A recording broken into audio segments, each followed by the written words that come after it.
please subscribe and hit the... Well, I have to admit that I thought that it was Thursday today, and I thought we wouldn't have a show until tomorrow. But, Kirk, you just sent me a text and said, aren't we having a show tonight? And I realized when I looked at my phone, it really was a Friday. So I apologize to everyone for having fallen asleep at the switch. How are you, Kirk? Well, Kirk, I see people in the queue. The chat room appears to be up, but I'm not hearing any voice back.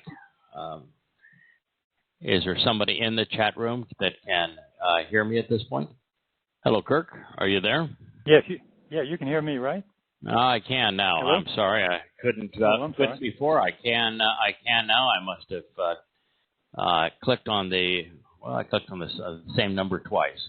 But Kirk, the answer is that I thought it was Thursday today. Yes.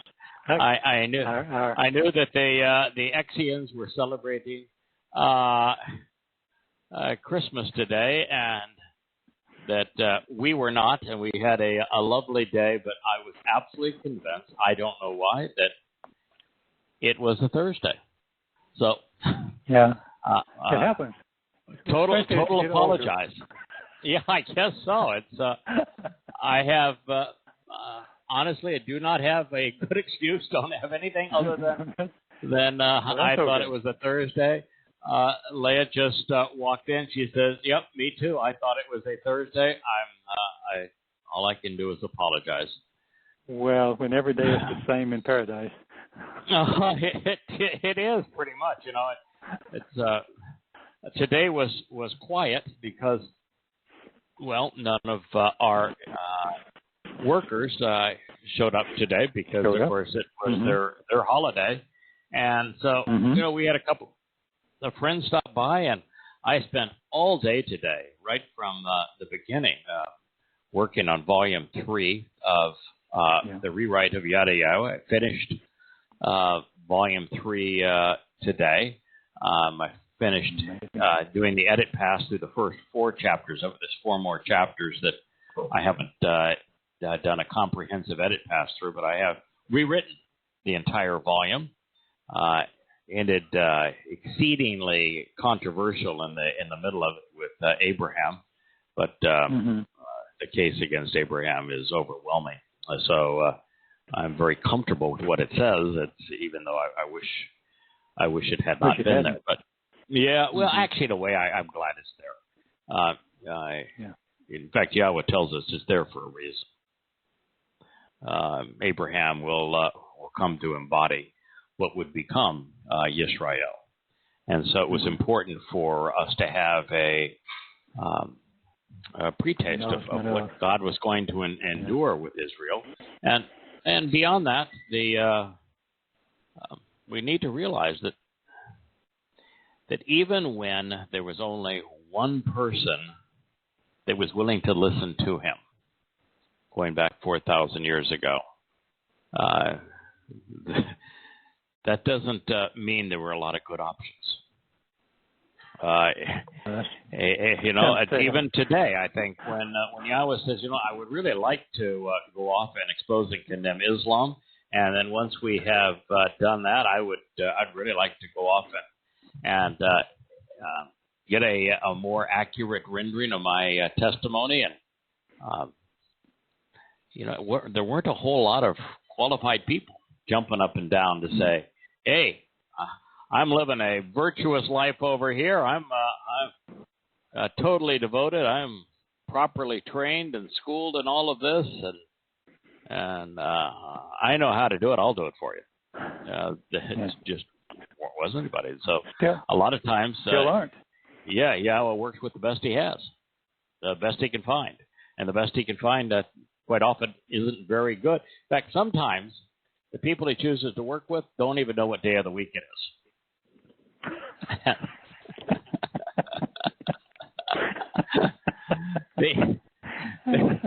there is only one.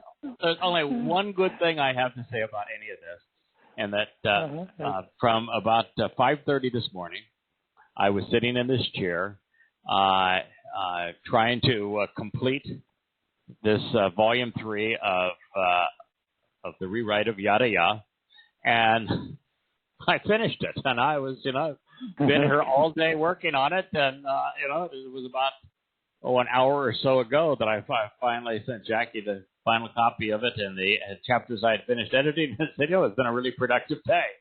We have friends over. I'll talk to you tomorrow. Goodness. Okay. Well, I think we were beginning to introduce what is one of the most amazing prophecies of all time.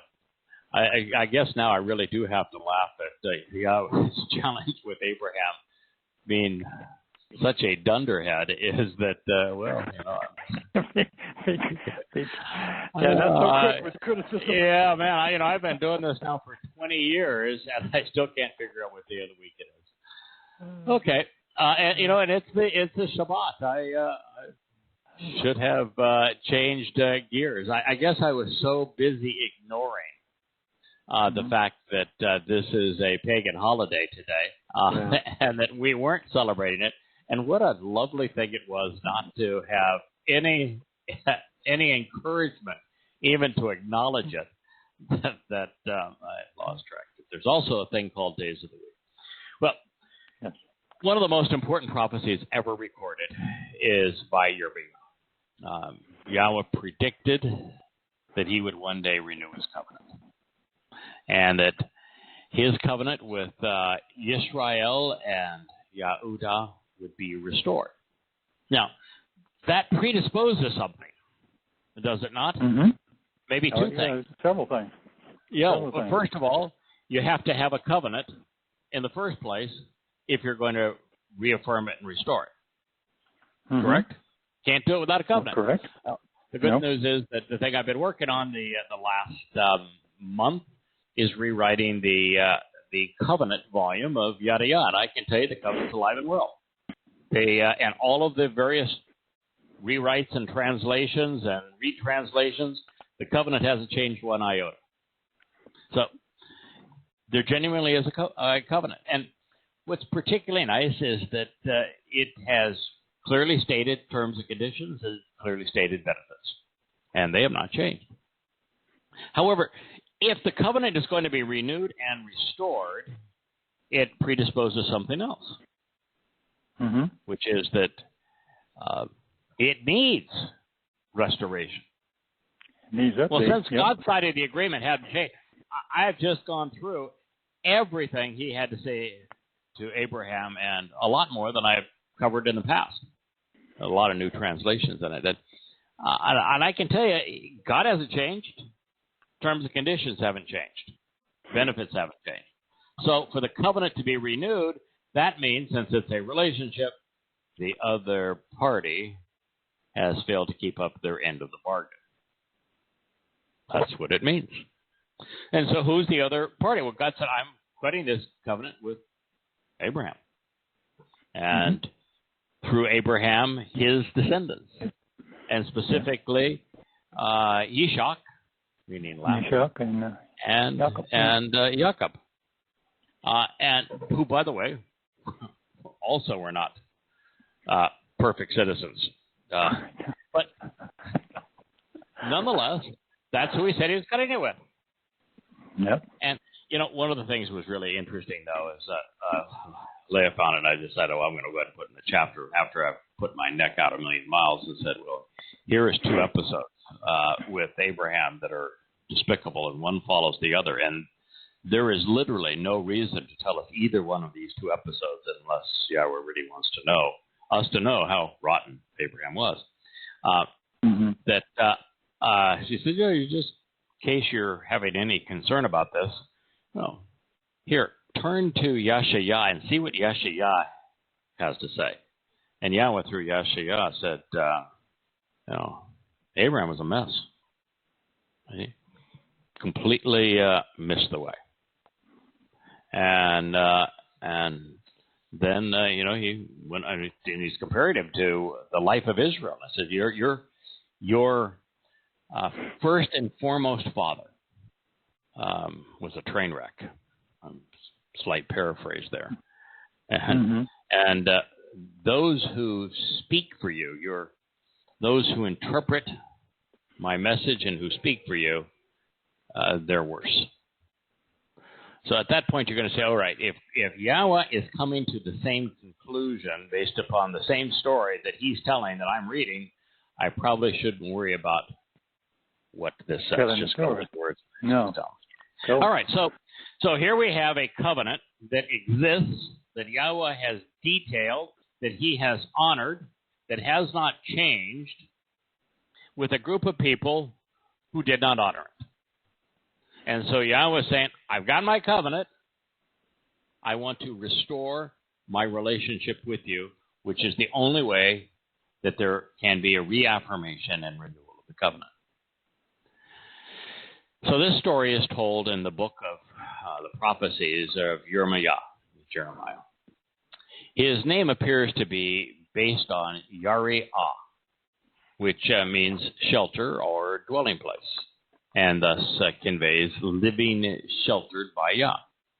And yet, considering the introduction to his prophetic account, some lexicons think that the prefix means appointed by Yah. Most, however, are of the conclusion that Yerma is derived from room, and are of the conclusion that room is prefixed by Y, which would mean that's a contraction of ani. It means it's the first person singular pronoun, so I or my or me. If so, Yerma Yah would mean I rise up to Yah if it is the first person pronoun addressing room. Collectively, then, the prophet's name conveys I rise up to Yah and I live in Yah's shelter. I think either one of those two variations is easily justifiable. Yeah, I got to lift up to Yah. Yeah, I got that was the primary one I got. So good. I got one out of two. Well, that is really, it means if in fact the if it's prefix, Yerma, it easier. is from, and it does have two of the letters of room. It has, but it's missing the wa, and it has a letters at the beginning and the end of it. So I wouldn't go so far as to say that is for certain, but it's probably the most likely is I rise up to Yah. Secondarily, I live in Yah's shelter. Now, as we consider Yahweh's prophetic announcement through Yah regarding the renewal of his covenant, recognize that the preamble during it, Yahweh is unequivocally stating that he is doing all of this for Roman Catholic Church. No. For Muslims. No, that's not it either. For secular humanists. No. Hey, speaking of secular humanists, later this evening, probably where I should have been preparing for the show, if I had known it was a Friday, wanted me to see a documentary. And it must have been the most gut-wrenching documentary I have seen in a very long time. It's on YouTube. I would recommend that everyone watch it. It's called A Fight for the Survival of Seattle. It's Fight for the Soul of Seattle, I think is actually the name. Fight for the Soul of Seattle. Yeah. It is a documentary of what liberalism has wrought. I have made it really clear that if you study Yah's testimony about the covenant, the first thing he does is ask us to walk away from our country, and from societal influences. So God does not want us involved in politics. When he describes politics, for the first time, he gives us 12 reasons to despise governance and politics. So, we ought not vote. We ought not be political. We ought not be involved in any political party. We ought not support any politician. That is not to say that we shouldn't comment on politics. Yahweh does a lot, all negative. But that said, there is a very strong claim to be made that since Yahweh is universally anti-government, anti-human institutions of this kind, that among the spectrum of where you could have an enormous amount of government, fascism or communism, or a very little amount of government, the least amount of government interference that is possible and practical to live, that less would be more. And so on the spectrum, you're naturally going to fall as a conservative if you're listening to Yahweh, because conservative means that you want less government interference, less government resources. If you were to play it out correctly, it would mean less military, less government employee, less taxes, less everything from government. And a liberal, they want to have government involved in every aspect of someone's lives and to social engineer and to apply their own pretense of morality. So in Seattle, there's been a social experiment. The Seattle City Council is exceedingly liberal, and mostly women. And these women, you hear them talk, it's like scraping fingernails against the blackboard. And the mayor, of course, when Seattle was taken over, the Black Lives Matter protests came through, and immediately it became a city completely out of control with widespread looting, murders, arson, and vagrancy and drug abuse, and you name it. And so the Seattle City Council's response was, what we need is less police. And then they said, what we want to propose is a new judicial approach, which means that if you commit a crime, but you committed the crime because you're poor, you're a drug addict, or you're mentally ill, that's a defense for the crime. And that if you so all you have to say is, hey, officer, I'm poor, therefore it's okay that I'm stealing. Officer, I'm not right in the head, so it's okay that I'm burning down this building. Your car. Officer, some people say rape's a bad idea, but the drugs told me to do it. All an excuse. And so they have defunded the police. They have the city prosecutors the city council has specifically ordered judges not to send anybody to jail and not to charge anybody with crimes. And so what you have now is a ghost town. Well, it's not completely a ghost town. There's a lot of drug addicts there, and there's a lot of crime there. There are less and less stores to rob because most of the downtown stores have closed because they've been looted or they've been the victim of arson. And so the reason when I sect, socialist secular humanists, that more government is really upsetting to God, that would be the worst possible outcome, is that Seattle social experiment was exceedingly liberal, and the city is there's nothing left of it.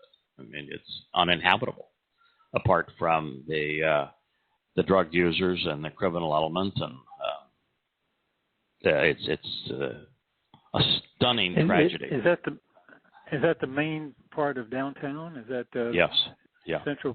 Wow. Mm-hmm. One of the most beautiful, thriving cities in the world, and you people on the street are being knifed and gunned down, and the criminals that are actually arrested by the cops the judges are turning them right back on the street immediately. Many not charging, the others that they charge. They say, well, your sentence is commuted. Drop the charges. And they go off, and then a week later they kill someone. And that's the problem. If you're being merciful to the merciless, you're an accomplice to murder, because they will go off and they will kill an innocent person, and you have the blood on your hands, and that's the nature of liberal governance.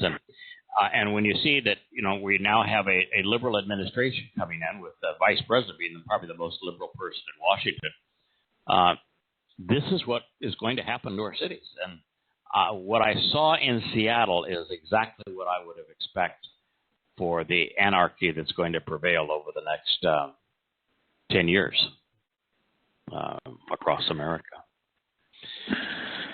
So, Israel and Yehudim are the target of this.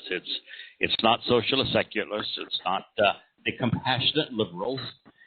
It isn't the conspiratorial conservatives. It isn't for the Christians. It isn't for the Muslims. It is strictly for Israel and Yehudim that Yahweh is going to restore his covenant. There is no mention.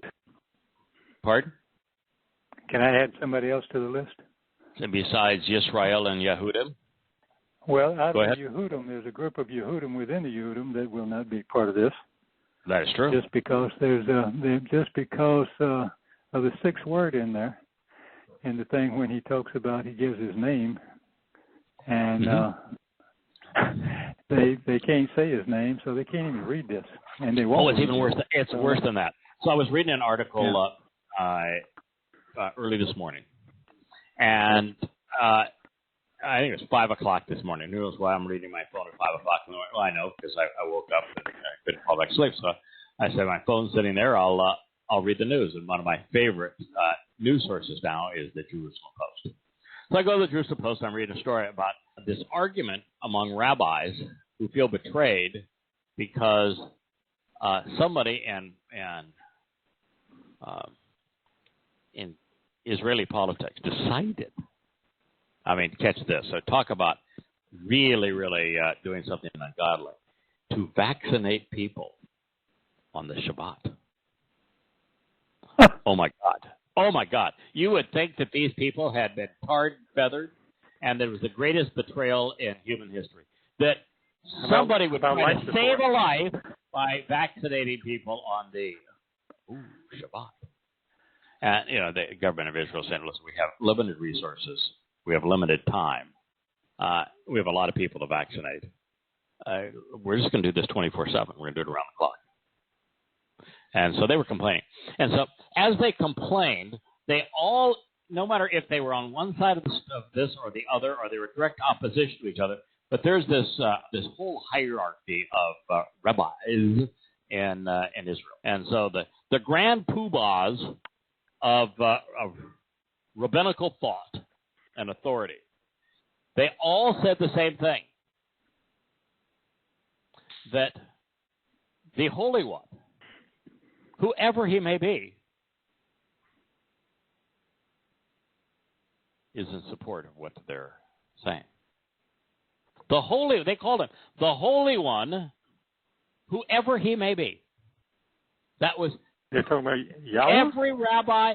Every rabbi they quoted referred to God as the Holy One, whoever he may be, and said that that Holy One, whoever he may be, supported whatever conclusion it was that they had written. Well, they know him so well. They know him so well that whoever he may be, the Holy One. Well, isn't that the definition of Shemitism? If you can't say his name. Yeah. I mean, isn't that the worst crime of all? I mean, to be a rabbi? Well, Yahweh says the negation of my name is an unforgivable offense. Well, and you can't negate his name any more than saying the Holy One, whoever he may be. No, you repudiate everything about his name, his character, his reputation, his authority, his whatever. whoever he may be. Yeah. But there's no accommodation for Gentiles, for church, for Christianity, for Islam, for Muslim, for secular Hebrews, for multiculturalists. In this, the Torah's most important proclamation on the future of the covenant. It is just mind-boggling that you could have a religion of 2.5 to 3 billion people that is based on this notion of a renewed covenant and therefore a New Testament, and they're lugging around an Old Testament that has Jeremiah written right in the middle of it. And it says that the reaffirmation of my covenant is with Yisrael and Yehudah, and yet they claim that it's the Christian New Testament. How stupid do you have to be? How stupid is your God for you to make that claim? I was once befriended very early in this process, an Oxford theologian, Oxford, England, professor of theology. And when I finally came to the realization there was no such thing as a renewed covenant. And that when the covenant is finally renewed, it isn't going to be renewed with it has not yet been renewed. And when it finally is renewed, it is not renewed with Gentiles or Christians. And he says, how can you say that? Lord, read Jeremiah 31. I said, I have. Why haven't you? He said, what do you mean? It says that I'm going to have a new covenant. And it's not like the old one. Yeah, I said, well, first of all, it actually says renewed. And that it is different from the existing one. That's true. What did it say before that? What does it say after that? It's the last I heard from him. Wow. Last I heard from him. It is, you have to be either completely ignorant or totally irrational to be a Christian and think that there's a New Testament. Today is the celebration of Christianity, the birth of their God, and yet every aspect, every inkling of a Christian New Testament is rendered completely moot by this prophecy. Yahweh is going to restore and renew his covenant, which, by the way, has not changed. And that covenant is presented in only one place, the Torah. Mm-hmm. And he's going to do so with Yehudah and Yisrael.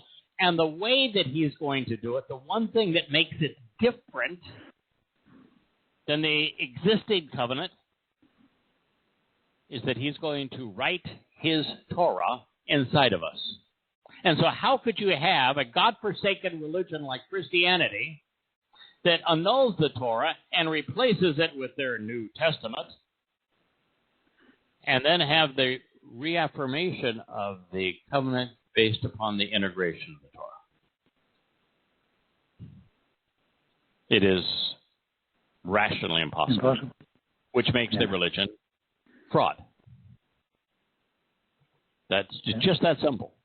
This statement from God completely destroys the foundation of Christianity. It also destroys the foundation of Judaism. Because in addition to writing the Torah inside of us, and it's not the Talmud, it is the Torah. Don't pretend that you're Torah observant Orthodox Jews, because you're not. You are Talmud observant. And the Talmud and the Torah are not the same thing. And guess what else Yahweh is doing? He's placing his name inside of us. That's a name that you as Orthodox Jews, won't even say. Now, if I were to ask you a question, by the way, tell me about give me the order of the foundation of the three so-called Abrahamic religions. Tell me which one was founded first, second, and third, and approximately the century they were founded. Go ahead, Kirk. You got the three Abrahamic religions. Which was founded first, and approximately what century was it founded? Well, it's been Christianity, Judaism, and Islam. been rabbis for a long time. That's when they took over the priesthood, it came out of Babylon, so that would be the first one. They put on steroids about the 6th century. That's the last. Oh, okay. That's the last one. Christianity, obviously, that's Paul. And then let's go to the 6th century. When was Christianity? Paul didn't actually. Christianity didn't exist at the time of Paul. Well, the 4th century when we get Eusebius, right, cutting the deal or being sponsored by Constantine, so he's got all four powers wrapped into one. Yeah. So he I would say Eusebius that sometime in the mid to late 3rd century, a religion called Christianity begins to take root and emerge, and it's codified and becomes official under Eusebius and Constantine. So early 4th century, mid 3rd to early 4th century is the emergence of Christianity. It is the first of the three. Yeah. Second of the three, of course. So is, then obviously you have Islam, and then you have. And Islam is. You know what time Islam was founded? Well, he lived in the 6th century, but it's probably a couple of hundred years within that, and when it really becomes when they have the empire, and basically all over the 7th world. century. Basically 7th century. That's fair enough. I think around 612 to 622 is the creation of the Islamic era, and so 7th century, and then it becomes the most deadly plague in the history of mankind in the 8th century. No, it's an interesting thought. I was looking at the nincompoops walking around in the black mourning coats with the little curly cues coming down their head, the sides of their heads, their black hats, or their beaver-looking hats, saying, how in the hell did they come up with those beaver skin hats? Or probably not beaver; they're some form of rodent on their heads. Where in the world? Man, that looks like they came out of Russia or someplace. I mean, that you would wear a rodent on your head like that. Where did they come up with that stupidity? And so I was challenged on my suspicion on the overall size of the Haredi, the Orthodox and ultra-Orthodox Judaism as a percentage of Judaism as a whole. What I learned is that Orthodox Judaism, which is the fastest growing form of the religion, that would be anybody who is, if you are a religious Jew, you're an Orthodox Jew. But Orthodox Judaism was actually created in the 17th and 18th century. So when the Masoretic text flies around? No, the Masoretic text dates to the 11th century? 11th century, but they don't give a crap about the Masoretic text. Oh. No, well, that was that's what I used to. Yeah, no. That's because that's the real Torah is in the Masoretic text. No, they don't pay attention to that. So, and as a matter of fact, understood. That wasn't even published. The only really there's two codexes, the Aleppo Codex and the Leningratus are the only two reasonably old codices. And the Leningratus is by far the best. It wasn't written in Leningrad, but it dates to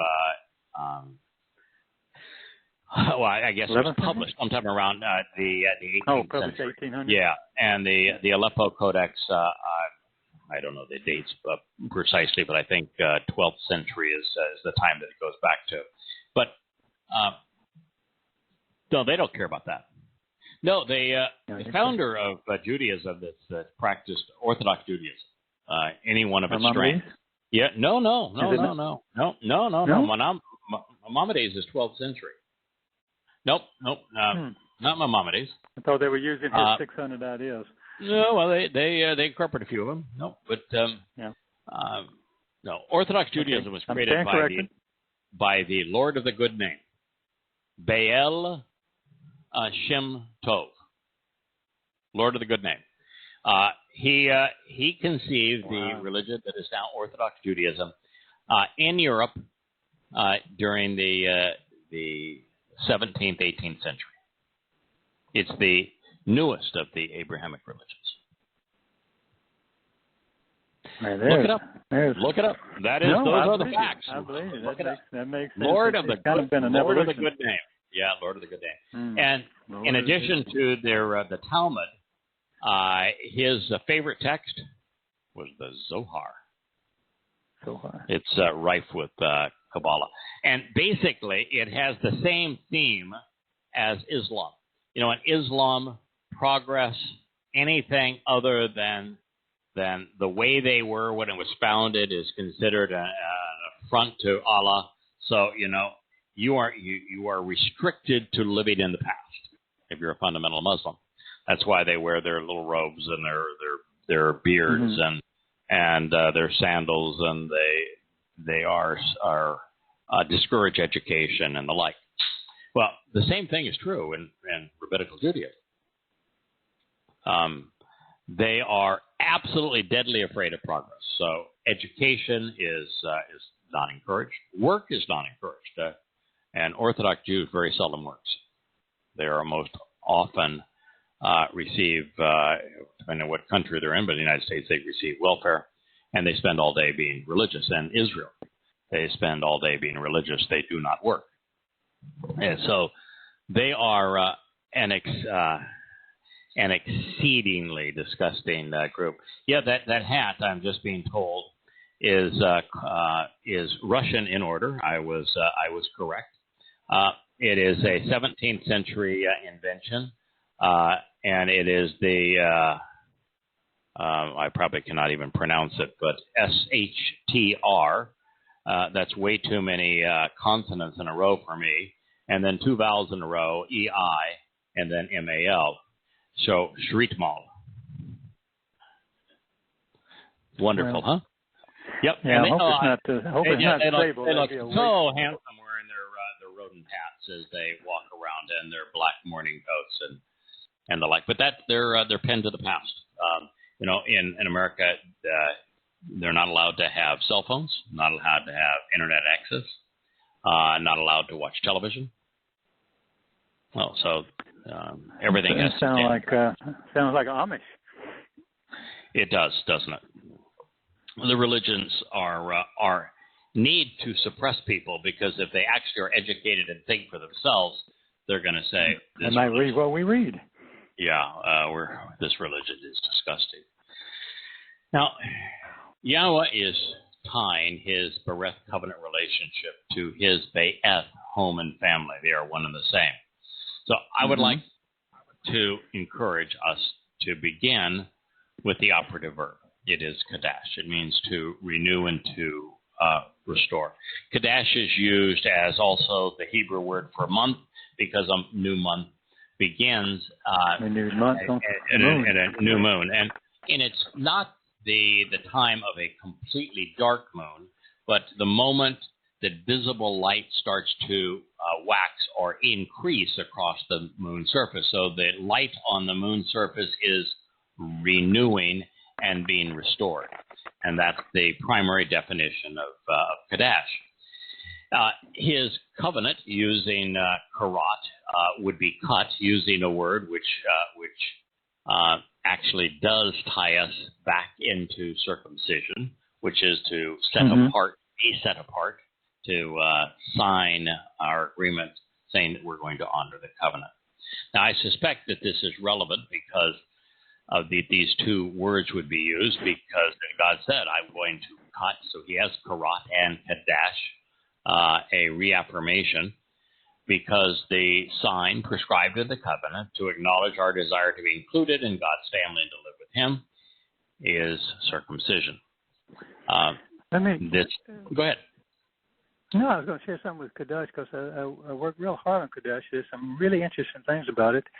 Some may be relevant, some maybe not so much. But and Kadash is written, with a chet followed by a dalet and a shin. Now, the interesting part about that, well, I just throw the numbers in too. You've got an 8 and a 4 and a 300 going from right to left. So eternity and so forth. And even the 300 would be something like about the 300, I say, with Gideon or something, if you like. But the thing that was really interesting about it is it has a root, and the root is Chet door, which would mean wall door, which I thought about the sheep gate. But it means the root itself means to unite. So you have some positive and negative stuff here. You've got to unite, join, hide, and a riddle. I thought that very odd that it would be a riddle. But if you add the three together, what you have, if you try to analyze those three together, you could have several different takes on it. You could have separating the world from understanding and knowledge, because you have a chet, which is a fence. And if you have the doorway to Passover and nourishing words, you've got a separation there as well. It could be protecting the knowledge and understanding, and all of a sudden I started thinking about, well, that's exactly what he did with, remember, we got 2,700 years now with he's not going to talk to anybody. Now he's going to open it up. But you've also got all that knowledge of the Dead Sea Scrolls hid in a cave, all the words in the cave and sealed up, protected from.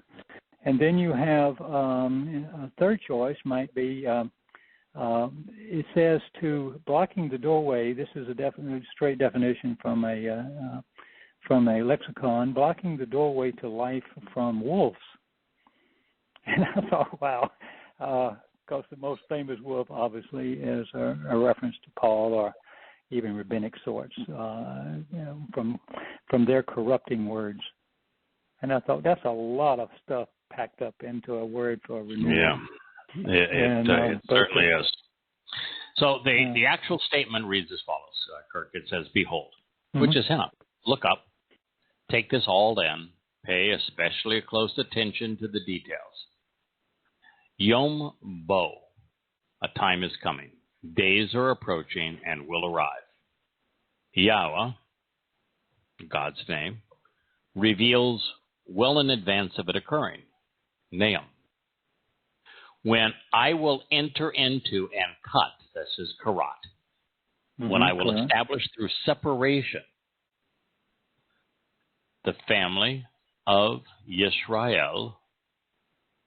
So this is with the family of Yisrael, Be'eth, and with the family of Yehudah, Be'eth, Yehudah, the household and home of those beloved by Yah, those related to Yah. That would be Jews and Israelis. A restored and renewed Kadesh, repaired and reaffirmed, repaired, restored, renewed. Yes. Covenant. Family-oriented relationship agreement. So reading it just top to bottom. Behold, a time is coming, Yahweh reveals well in advance of it occurring, when I will enter into and cut with the family of Yisrael and with the family of Yehudah a restored and renewed covenant. Kiss your religion goodbye. Now, if you are a Christian, it's just over. He is going to renew his covenant with Jews, with Israel, not with the church. Let me ask you a question. Yeah. Rhetorical, of course.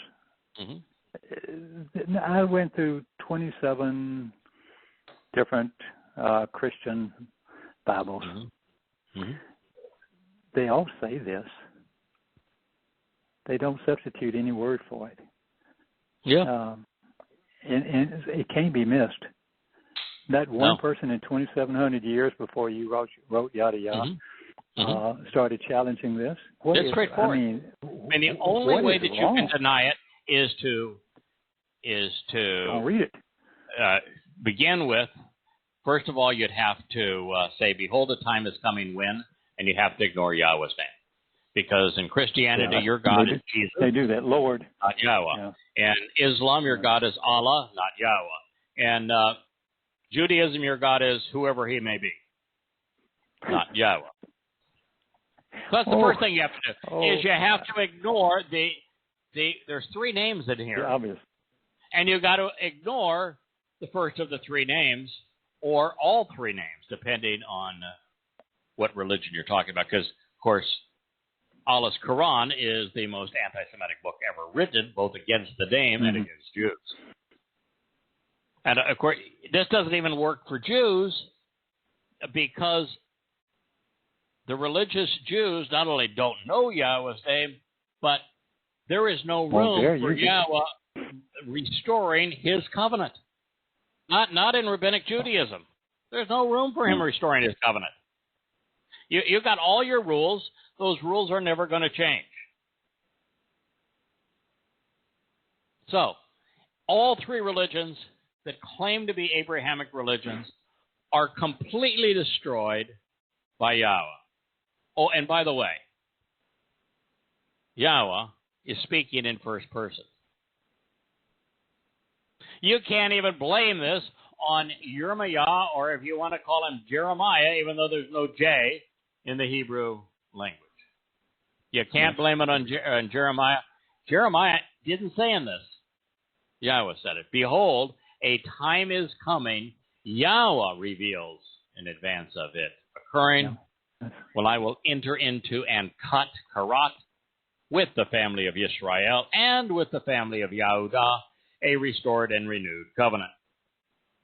Now, if you are a Christian and you can't figure out that this is with Yehudah and Israel, and oh, by the way, the God who is doing it, he has a name too, and it's Yahweh, and you can't figure out that the covenant is only presented in one place, and that is in the Torah, and that Kadash means renewed.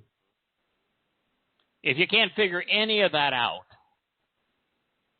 then I guess you're going to be susceptible to some religious nincompoop telling you, I'm going to create a New Testament. I'm going to create a new covenant. Now, by the way, let's just say that that's what, let's just pretend that that's what God said he's going to do. First of all, it's not with you, is it? If you're a Christian, it's not with you. No. Oh, so you're already screwed. But let's just say that part isn't there. That if God said, okay, in the future a time is coming when I'm going to ditch this old covenant and I'm going to create a new covenant, would you trust him? If you can't trust the old one, why would you trust the new one?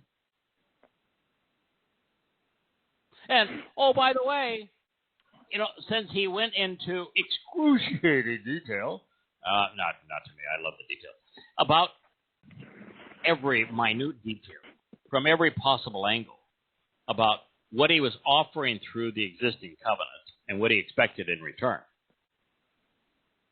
Is there now a new Torah explaining the difference between the old covenant and the replacement, the new one?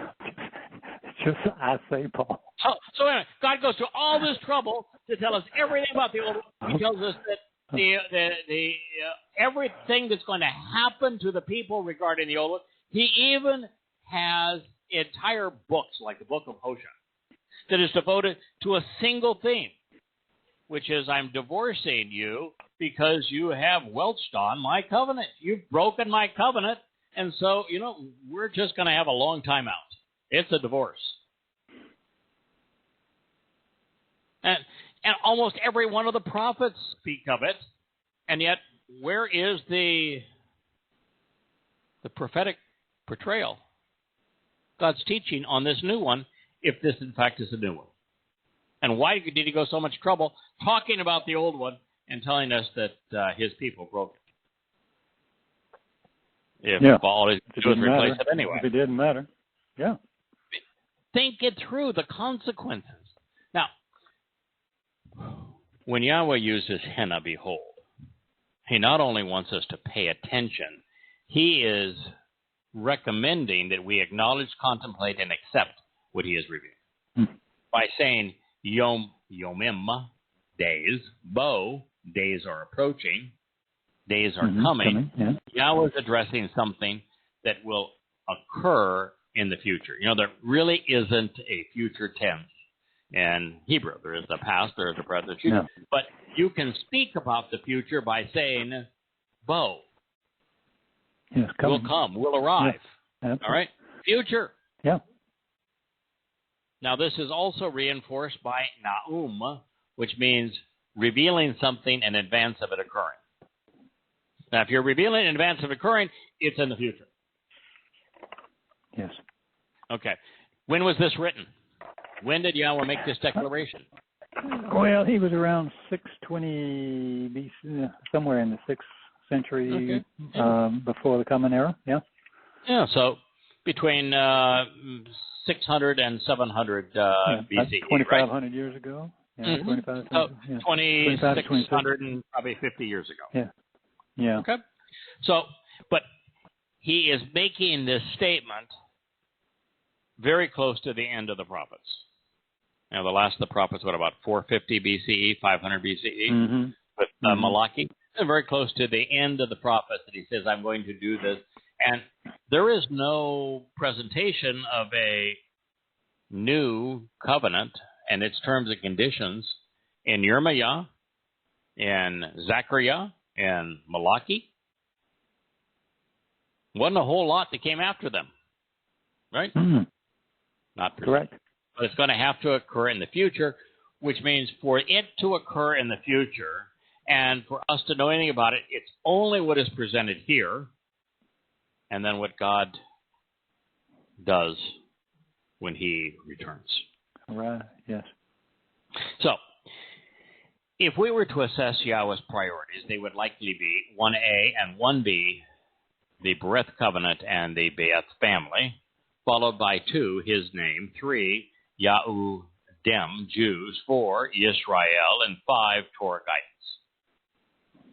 5 of these 6 appear in the opening statement, and the 6th will be addressed momentarily.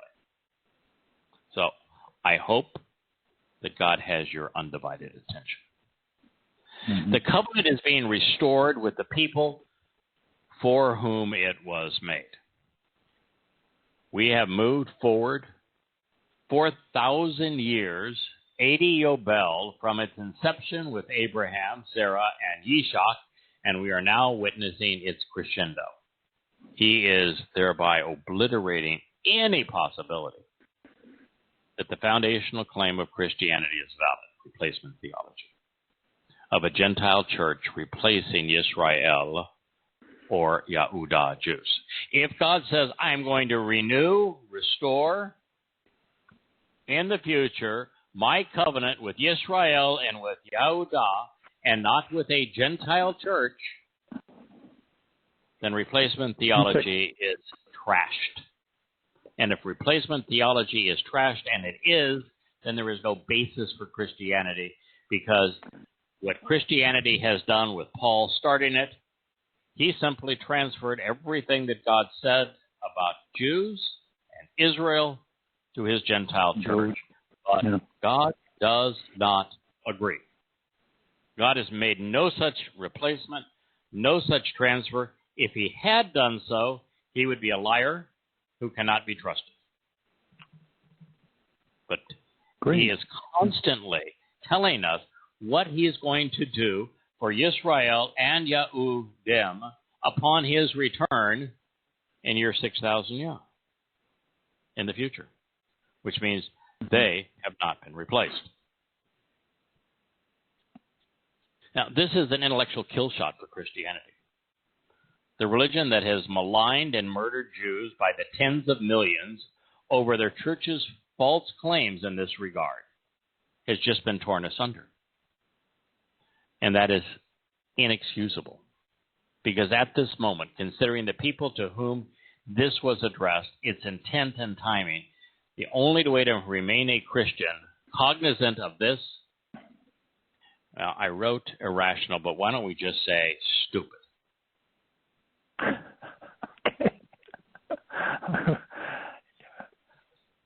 Yeah, I have to be probably dumb enough not to know what day of the week it is. Pay attention, because a time is coming, prophetically announces Yahweh, when I will cut with the household of Israel and the family of Jews a restored and renewed covenant. Now, Kirk, I could give you every one of the resources that I have, and perhaps there's a score more. And I could give you a year's time. What part of that translation that I just read to you would you be able to change? Nothing, if I'm honest. As a matter of fact, when you're reading it in a Christian Bible, other than falsely rendering Kadash new, is there anything that they change? Well, yeah, that they also replace Yahweh's name with the Lord. Yeah. But other than those two, it still there's no reads one that arguing way. that this translation is accurate. No. In and fact, even I made a note. I would say even those that how do they do that? Yeah, even those that know, even those that claim that it says, and the Lord said, or that say new, there isn't one of them that would justify criticizing the translation that I read to you, saying, no, that's not accurate. They know that. How would you debate it? How would you debate it in a public forum? Right. And they know that if you're to the point that you're commenting on or creating a translation, then you would have to very early on in the process, because, listen, I was a neophyte at this, and so 20 years ago when I began, it probably took me a week to figure out that there was really no difference in the way that Hebrew verbs and nouns were written, and that the actionable version of the word, the noun version of it, defined the noun. So the verbs define the noun. So if you that almost all nouns have a verbal root, and that the verbal root is responsible for defining the noun. And the verbal root of Kodesh is Kadash, and it means to renew, to reaffirm, to restore. Yeah, it's in all the lexicons, by the way. Yeah, and every one of the lexicon knows it. And you can look at how Yahweh uses it, and there's probably 5% of the time it's used. And new is a better translation than renewed or reaffirmed or restored. And 95% of the time, new, restored, reaffirmed, renewed is better. So this is a reference to a renewed covenant. It's the only one in the entirety of the Torah, prophets, and Psalms. There is no other reference to a renewed covenant in the entirety of Yahweh's revelation. Without such a prophecy, there is no sanction for a New Testament. And with it, there is no justification for Christians replacing Jews as God's people and the recipients of his prophecies, because this prophecy states otherwise. The religions of Judaism, Christianity, and Islam all claim that their God inspired these words, and yet these very words completely upend and undermine their religions. Now, we're going to stop broadcasting in less than a minute, and we were deprived of 30 minutes of this program because of my stupidity. Thank you for reminding me, Kurt. Well, being absent-minded is not a right.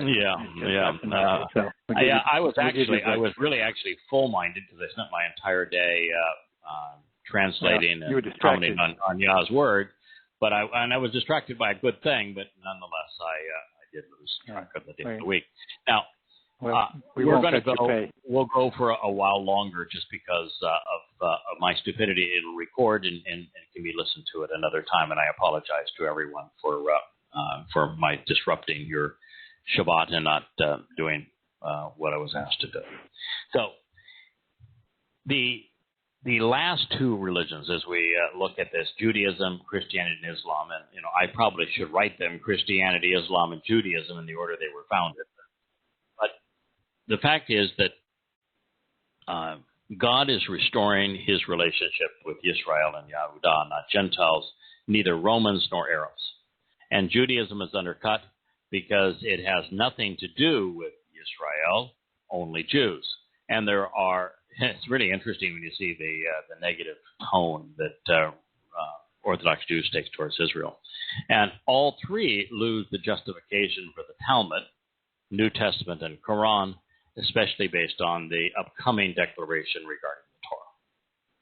So if nothing else, the fact that Jews and Muslims disregard the implications of this statement and Christians mistranslate and misappropriate it exposes the caustic nature of religion. It somehow manages to destroy a people's collective ability to consider evidence and process it rationally. Well, this rendering of the 31st verse of Yirmiyah and the 31st chapter is accurate. It is not necessarily the conclusion that you would come to, as we've shared, if you casually looked up Kadash in a favorite lexicon. Strong's, for example, presents H2319 Kadash as new, and then claims that it was translated new 48 times in the King James Version, for which their concordance was created. But look closely. The initial Strong's entry regarding the word reveals that it is from H2318, Kadash, which they define as to renew, to make anew, and to repair. But even that is somewhat misleading because it is actually the same word as is Kodesh, which is translated month. The way it's written. Yeah. According to Strong's. Therefore, the same three letters can be used to convey a verb, an adjective, and a noun, something which is quite common in Hebrew, as well as most ancient languages. And when this occurs, the actionable root always defines the noun, the adjectives, and the adverbs based upon it. Therefore, Kadash as an adjective means renewed and restored.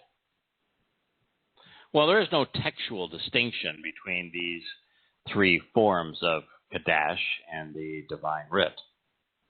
The Masoretes created one 2,000 years ago, and it was their variation which has enabled modern lexicons to make three words out of one.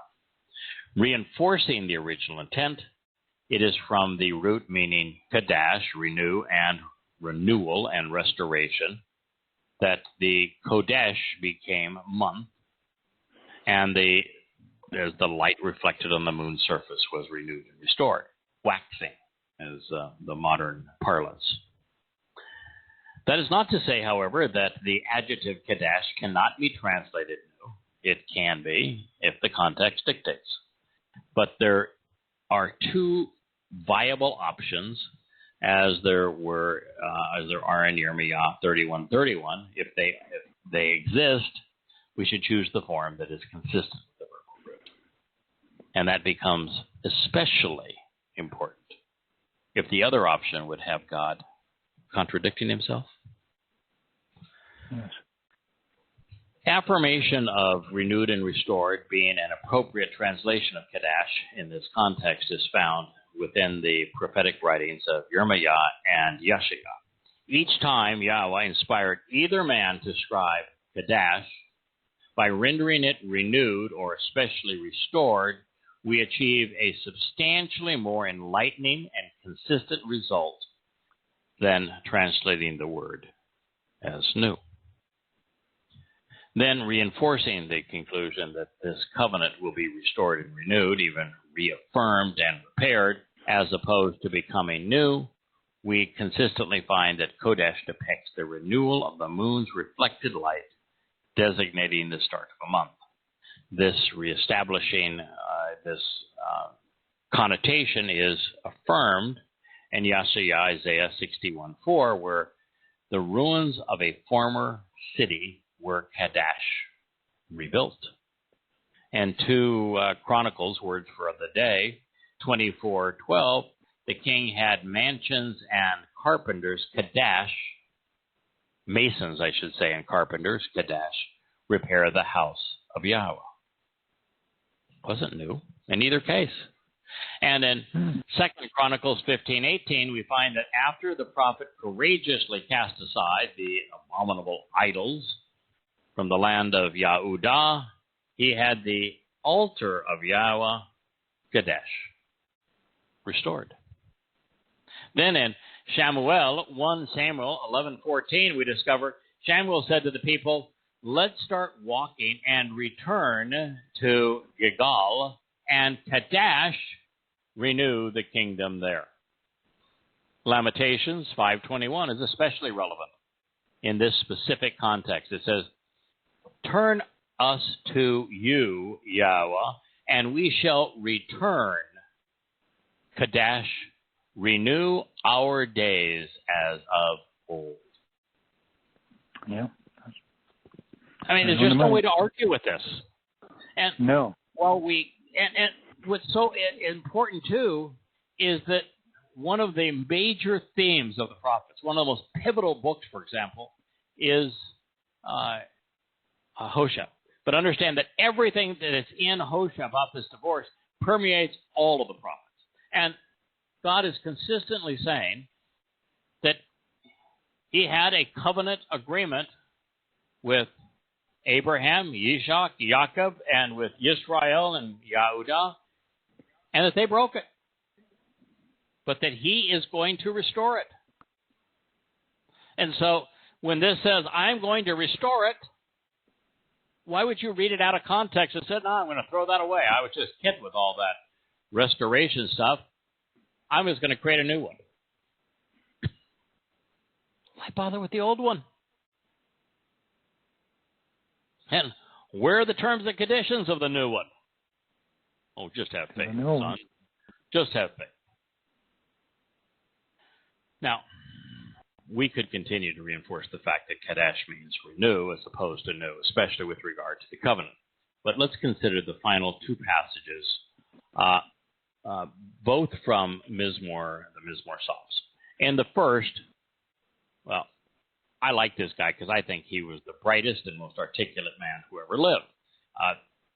Guy's name is Dod. He asked Yah, create in me a clean heart, O God, and Kadesh, the right spirit within me. Renew. New does not work.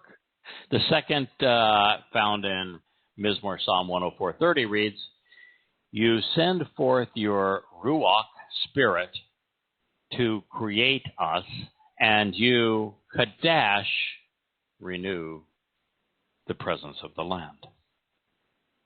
He didn't create a new land. He restored the land. Therefore, we can now say with complete confidence that Yahweh has promised to Kadesh renew his covenant with Israel and with Yehudah, with the family of Israel and the family of Jews. These beneficiaries are the descendants of Abraham, Yitzhak, and Jacob.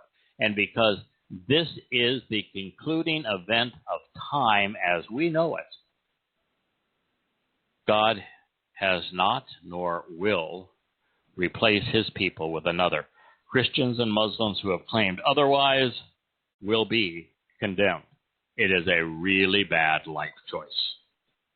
As I write this assessment now and share it with you, we're in the very late fall of 2020, still living amidst the worldwide lockdowns wrongfully imposed to restrict liberty as a result of a virus. We're just 13 years away from the covenant's reaffirmation. This day will be unlike anything humankind has experienced. Hoping that you will be among those who are restored is the reason the Yada Yahweh series exists. That's why we're rewriting it. That's why we're pouring so much of our lives into it. But behold, the days of Kadesh restoration and renewal will soon be over. By Yom Kippurim, the day of reconciliations, in year 6000 Yah, Monday, October 2nd, 2033, the last decision will have been acknowledged, and the family of God will be complete. Those celebrating Yahweh's commitment to honoring his promises have reached out to him by name. They have accepted the instructive conditions of his covenant. They have reaped the benefits of attending the Mikre, invitations to meet with God. And they have done so by becoming Torah observant. As a result, they are right with God. Be aware that this is a very different time and situation from what occurred 3,400 years ago on the way out of Egypt. Those events set these events into motion. There was an urgency on that day to make this day possible. Now, as we ponder God's next prophetic statement, Kirk, keep in mind that the Exodus was not just an historic event. It served as a metaphor to explain that Yahweh is liberating his people from the crucibles of oppressive religious and political institutions, from the bondage of works-based salvation schemes, and from judgment.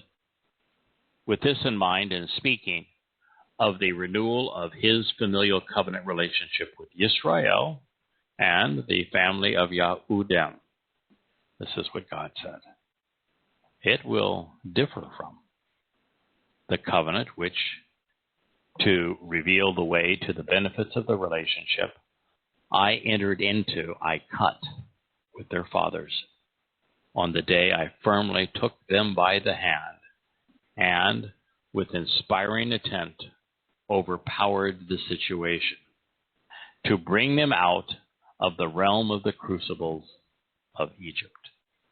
Relationally, they broke my covenant, although for a time I acted as a husband with them. Yahweh reveals through his prophet. Now, so much to dig our teeth into there. Lo ka. Lo ka. Ka means ka is a word that draws a comparison. It is a like as, similar to, akin, according to. Lo is a negation. So this is going to differ somewhat. He did not say that he is separating from the original covenant, did he? He didn't say he was the same. The agreement, right? Mikres are the same. Those things don't never go away. Right. Yeah, he is not saying I'm trashing the old one. He's not saying I'm negating the old one. He's not saying I'm nullifying the old one or the existing one. Not saying any of that. And it's not the old one because it is the only one. It is still the existing one because this covenant has not yet been renewed. So he is not saying here, there's a lot of good Hebrew words for I'm stopping it, I'm annihilating it, I'm destroying it, I'm ending it, breaking it off. I'm breaking it, I'm violating it, I'm over with it. I mean, there must be 100 Hebrew words that he could have used, and all he said was lo ka. It's going to be somewhat different. Now, if God did not explain how it was going to be different, then there would be a lot of speculation. Since he explains the two ways it's going to differ, and really more than two, because he is not just explaining the two ways that it will be different, and the integration of the Torah into our lives and his name written on our hearts is the way that it will be different, but the approach to it is what is so different as well.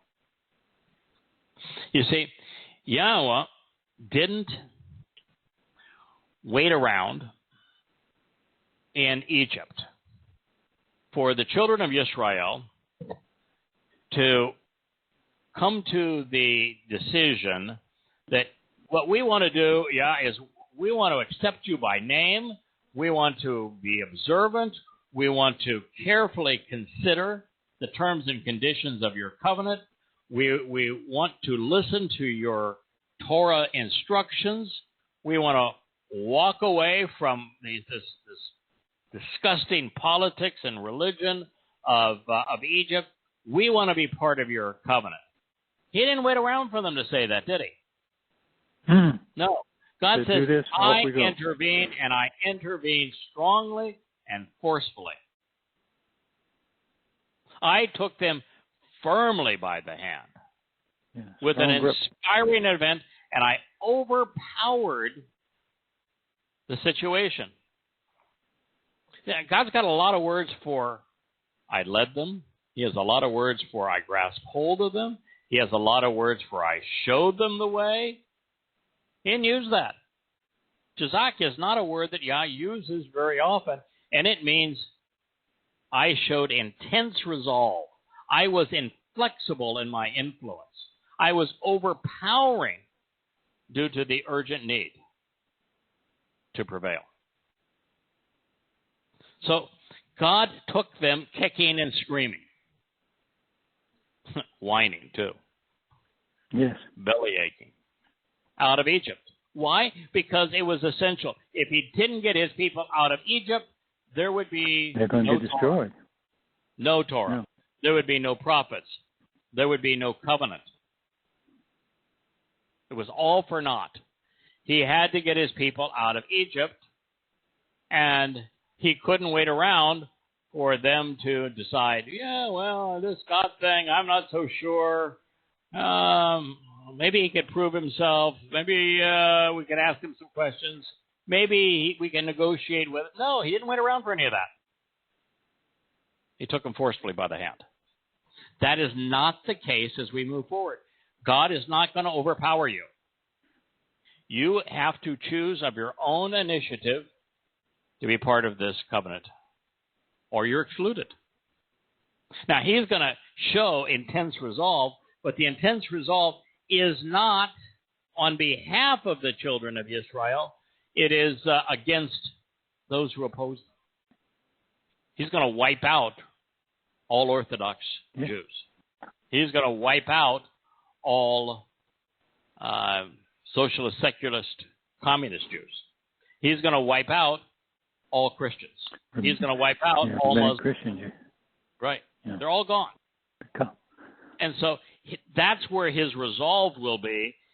This time he's saying, my resolve, my firm intent, I was overpowering on behalf of the children of Israel. And now if you want to be among God's family, it's because you will have chosen that. It's a very different approach. And so we need to keep that in mind. God, rabbis are harsh. They're overpowering. The Roman Catholic Church was harsh. It was overpowering over its own people. And you ought not do that unless you're in a situation that Yahweh was in with the children of Israel. They're being beaten to death in Egypt. They were killing the young boys, murdering them. Mm-hmm. They were working everyone into oblivion, where there was trying to get rid of them. Absolutely. Right. Yeah. Because there had become too many of them, and they were looking for any way to control them. So it's going to differ somewhat from the covenant, singular, which to reveal the way to the benefits of the relationship, Asher, I entered into Karat, I cut and established with their fathers on the day I firmly took them by the hand with inspiring intent, overpowered the situation to bring them out of the realm of the crucibles of Egypt. Therefore, God is saying that his primary function, even if he has to do it with us kicking and screaming, at least at that time, is as our liberator. He wants to free us from human political, religious, military, and economic schemes. Then God says something that's heartbreaking. I did this for them. I freed them. I liberated them. I empowered them. I enriched them. I enlightened them. I came to their service. And they thanked me by breaking my covenant. Torah. Yeah. They broke it. Asher him harar eth. They sought to nullify that relationship by thwarting its intent, by disassociating from the correct path, by thereby revoking the benefits, by splitting it into two parts. Christians. They broke it by splitting it into two parts. Guess who else did that? Rabbinic Jews. Orthodox Jews. Talmud. Yeah, Talmud. Torah. Yep. Split it into two parts. Islam. Yep. That's a nope. They broke it. So I did this for them. I liberated them, and by freeing them, I gave them the freedom to break it, and they broke it. And when you think about how stupid that is, man's religious schemes always restrict freedom and restrict opportunity. Yeah, right. Man's economic schemes throughout the ages have been based on slavery, on serfdom. Man's political schemes have been about depriving people of rights to enrich cleric and king. And God says, I'm freeing you for that. And what did they do? They said, well, I want to go back to that.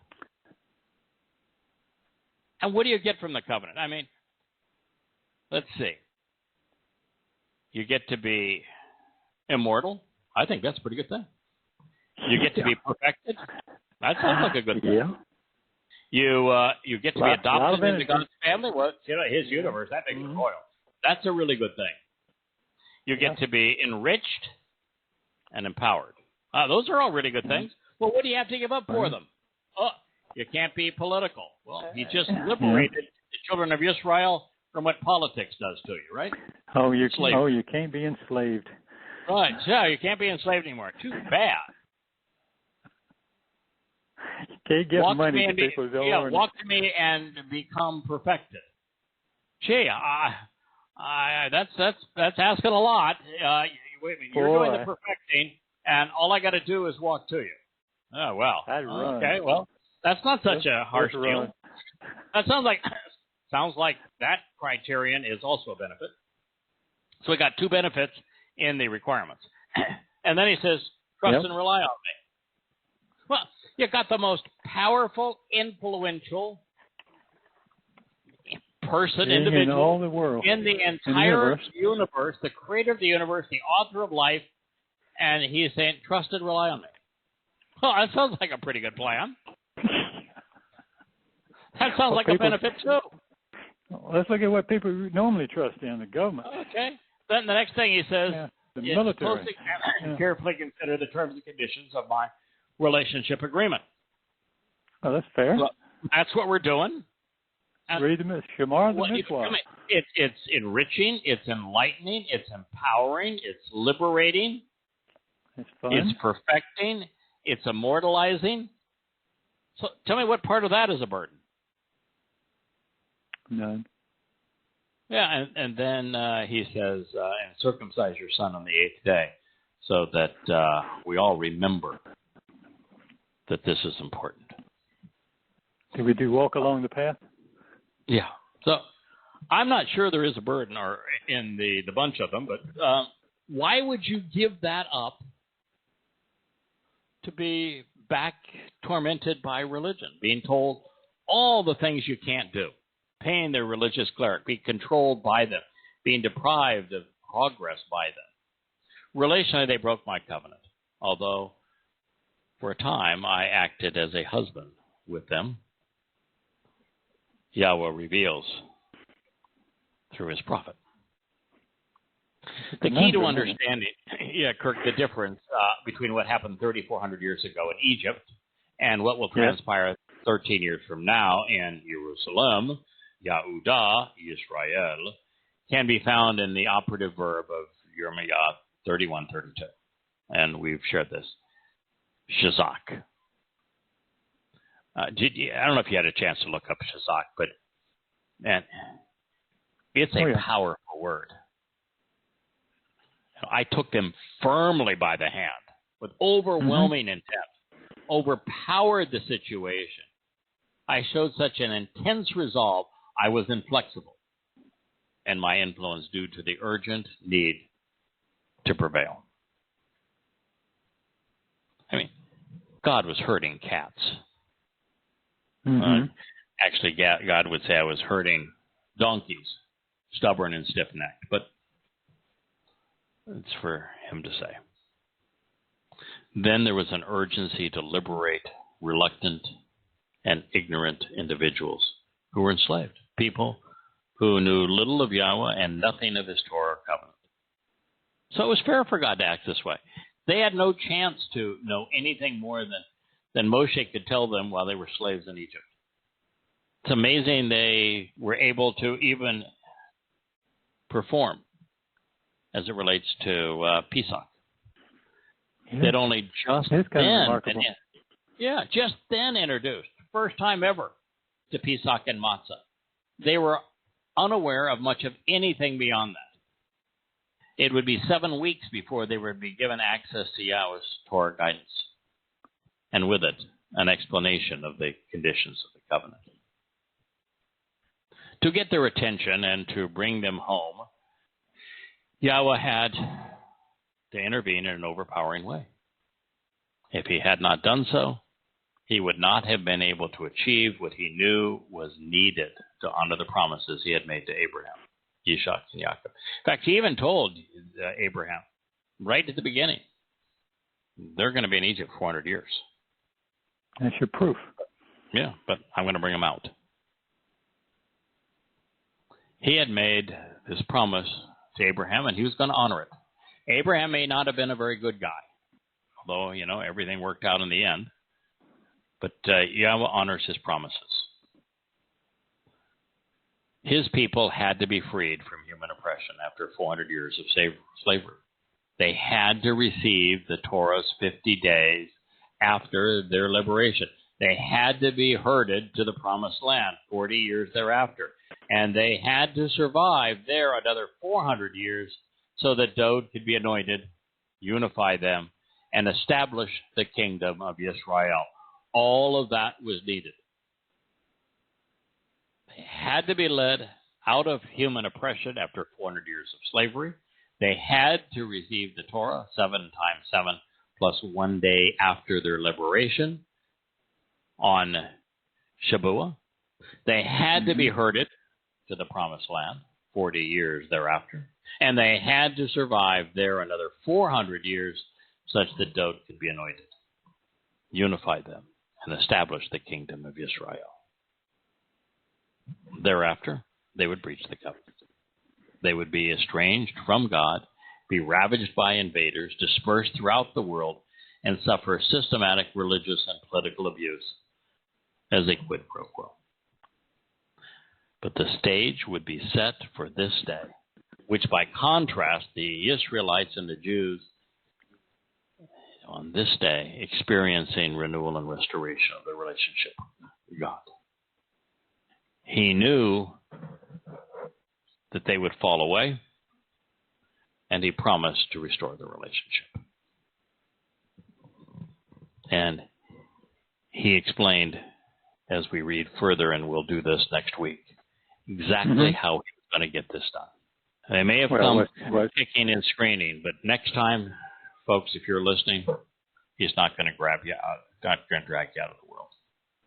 You're going to have to come of your own free will. Yeah.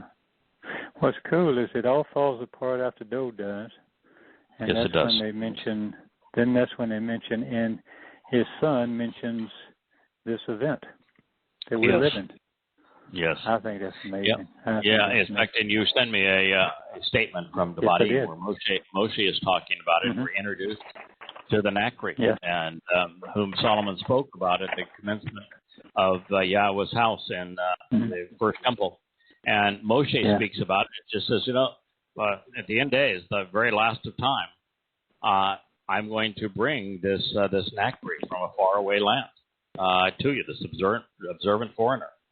And collectively, it's going to be during a time of a great pandemic. Yeah. Yeah. Okay. Yeah. Oh, these gems are too rich. Yeah, I know. Yeah, It's just amazing. he is exceedingly accurate, but of course, he's not really predicting the future. That's not what he's doing. No, God, he's witnessed our future in our past because he exists like light, where time simply exists, and therefore he is able to witness the past, present, and future simultaneously, and he is seeing the events unfold that are and yet our future in our very distant past, and he has conveyed to us what he saw, what he witnessed, so that we are not only prepared, but that we come to trust strengthen our resolve, because it's true. Yeah, it's trusting. Yes. Yeah. Absolutely.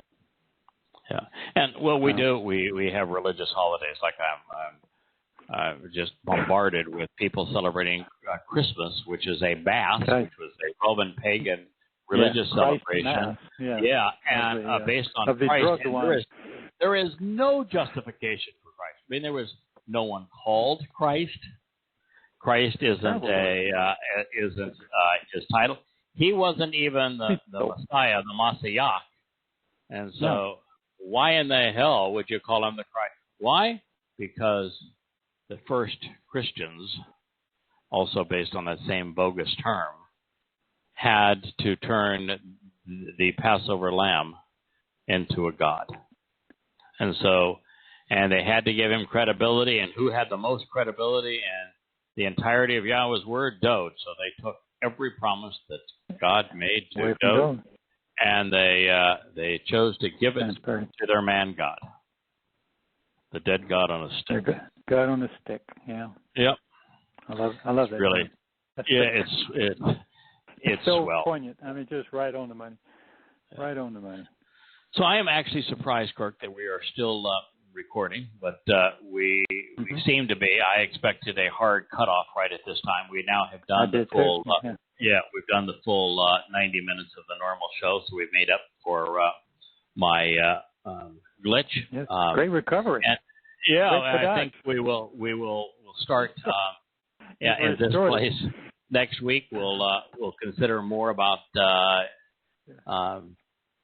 Shazak.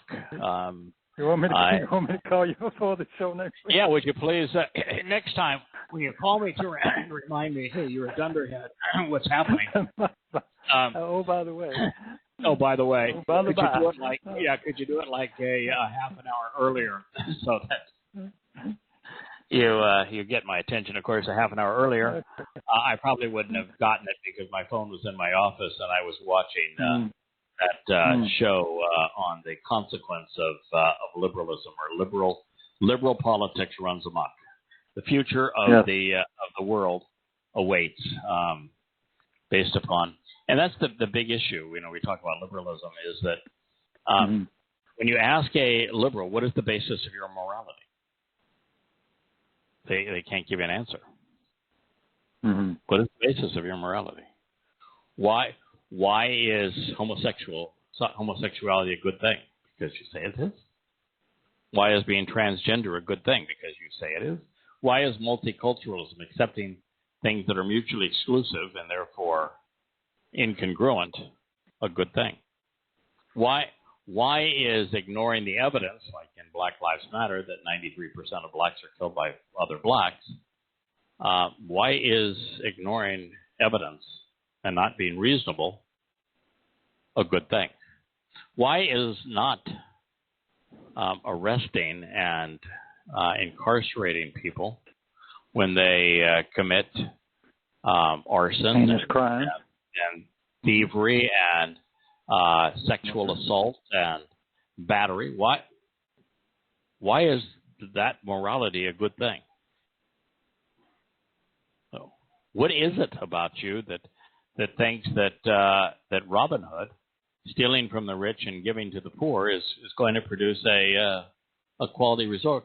You know where the single most dangerous place to live, not live, but to be in all of Seattle, where there are the most sexual assaults, the most robberies, the most acts of arson, the most battery events, the highest rate of murder, directly across the street from the subsidized housing. And the subsidized housing was essentially free housing. So the housing that they provided the homeless, free housing, that the people who were the recipients of free housing and the most deadly are the most deadly, the most vicious, the most abusive. So something about giving somebody something for nothing has an effect on their collective character, or that the way they show their appreciation for what they have been given is to rob and plunder the people who provided it to them. And people are basically good? Question mark? I don't think so. Well, you know, we've talked about this before, but the answer to that question is: are you talking about individuals, or man individually, or man collectively? Because if you're talking about man collectively, he's almost universally bad. Yes. And we can go through every civilization of any consequence in human history, and you can't name one that was good. Every one of them was bad. Going over it Right. and over and over it. You're absolutely right. Not one. Yeah, not one any place in the world that was good. And so man, and if you go to institutions, the larger the institution, the more caustic it becomes. So institutionalized man, collective man, communist man, socialist man, religious man, political man, military man is evil. Individual men and women have the capacity for both. Now, you can create an environment like the environment that now exists in Seattle, where there is almost no one that is good individually. These people that have lived there say, 100% of those who are camping out and being so unruly in downtown Seattle are drug addicts. The drugs have changed their brain chemistry to the point where they're dysfunctional. All they can do is go to the next hit. Yeah, go to the next hit. And so they kept on asking people, okay, do you know anybody who's not a drug addict here? And they say, no, it's 100%. 100% of of those living here downtown and those protesting are drug addicts. And drugs are stunningly prevalent here. And the only economy is stealing to buy more drugs. And then the next question would be, are you aware of anyone who made it out, who was able to conquer their addiction and leave whole? And one person said, I'm aware of 2 people. Everybody else says, no one. This show showed 3 that had, for the time, prevailed. But they talked about while they were using drugs, that their primary hope is that somebody would kill them to put them out of their misery. Wow. And that the drugs had such an effect on them. They were under the drugs. They were so miserable. All they could think about is, I wish I could break this addiction. And when they were beginning to sober up from the drugs, all they could think about is, how do I get more? And so many of these are how OxyContin got people into heroin and then into fentanyl. And you see what happens to people on that drug. And they become zombies. They're the walking dead. It's amazing what that poison does to people. And there's a new drug out now that I saw the first video on it. I guess I'm really slow on the uptake. It's been around for a while, but it's called bath salt. Well, there's nothing bath salt about it, but that's just the name. It's called bath salt, and that's familiar. It Google the bath salt face eating incident in Miami, if you want to know a little bit about bath salt. Somebody taking bath salt ate off the face of a elderly man. It is probably the most debilitating drug out there now, and it's exceedingly fast growing. They just picked out like 20 cadets from not cadets, but midshipmen from the Naval Academy, and there was another 800 that just got booted out of the military on it. It's a really, really scary drug. It's the new rage. It's called bath salt. It will really eat you up alive. But all of these things, I live in a place where probably 5% of adults use marijuana, and I still don't use it. I don't have any problem against it. I think it probably has far more medicinal benefits than it does negatives. But I just don't. It's just. Yeah. I like a clear head. Yeah, life is a challenge. I enjoy the challenge. I do not want any handicap. And I don't need to feel better. I feel great. I feel pretty stupid when I miss our show. You need a better watch with a little. Yeah, I do. But alarm clock. Why do I feel great? Why do I want to feel better? I mean, I'm not looking for a high. Life is a high. Yeah. Hear you. But anyway, that is the rage, and that's what's happening in Seattle. Is they've turned over the city to drug addicts. And if you're a drug addict, you can't work. And if you can't work, how are you going to pay for the drugs? There's a lot of human trafficking that goes along with that. Of course. And abuse that goes along with it, how they pay for it, and, of course, thievery. And, of course, the chief prosecutor, the district attorney for the city said, it would be a crime to arrest and convict someone who is poor that is stealing baby formula for their hungry baby. And yet I saw 2 hours worth of looting. Now, I never saw anybody taking any baby formula. In fact, I didn't see anybody with a baby. So why would you make such a stupid statement? It's a motive word. Motive term. Unless they're hiding baby formula in televisions and electronics and tennis shoes, then I miss the baby formula. In fact, I didn't even see anybody loot a grocery store. Some liquor stores, electronic stores, apparel stores. Some you can sell. Yeah. Some you can use or sell. Yeah. Oh, yeah, but no.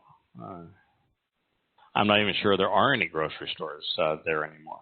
So how can you operate? How can you operate? That's the scary. When Terry was in the hospital in San Francisco, and I would drive across. Initially, I was in a hotel, and I would drive across from there across town. God, that place late at night, boy, that place is horrible. And what you're describing is on steroids compared to what's down there. But the inner cities in California are just, that sounds awful. Yeah, and that because they celebrate Coast, homelessness. There are places where human feces is so prevalent that you can't go to these places and be safe. No disease. It's just a horrible. The disease is so rampant. Yeah. There's no showers, and they're crapping in their pants, and it's just revolting, and it's being encouraged. And it's the new social experiment. And if you live near a city where all of I heard so many people complain that their child was killed and the police didn't respond. They're yelling at everybody, and you're looking at this person and said, everything about you suggests that you voted for the most liberal candidate because they made promises they were going to do all these things for you. And now when it all fails and it all backfires, who's really to blame? You voted for them. And I'll stop screaming. I know it hurts. Nonetheless, Kurt, we look forward to being with everyone this time next week. I apologize again for my lap. Fortunately, I do know that you can now buy 2 volumes of Yada Yah in addition to the 5 of observations, in addition to the 2 of coming home, and the 1 currently of an introduction to God. And my hope is that within a week's time, before this time next week, you'll be able to buy volume 3, which is the covenant volume of Yada Yah. So we are making a lot of progress. Now my next big thing is can I get in a short order the 3 volumes of Questioning Paul done, because it's going to be 3 volumes just to go through the Moed Mikre, and I think that because in that case I have not translated those passages or written commentary on them in probably 12 to 13 years, which means that's going to everyone retranslated from scratch, and probably 80% of the commentary will be rewritten, and so that which is really long already, that's probably 5 months worth of work. So I'm looking forward to it because it really needs to be done, but it's going to devour a lot of time. Yeah, it's just kind of a shame that Yahweh couldn't find somebody that works faster. Sometimes I think, boy, this is really going fast. These ideas, I'm thinking them, and they're coming into my head as fast as I can type them, sometimes faster than I can type them. And yet you look at a project like that and say, oh, my God, I'm just way too slow. I'm just never going to get this done. But, somehow it'll happen. So we'll continue to plow ahead. Look forward to being with you all next week. Again, my apologies, and thank you, Kirk, for sending me a text. And happy Shabbat to one and all. It's a pleasure. Shabbat shalom.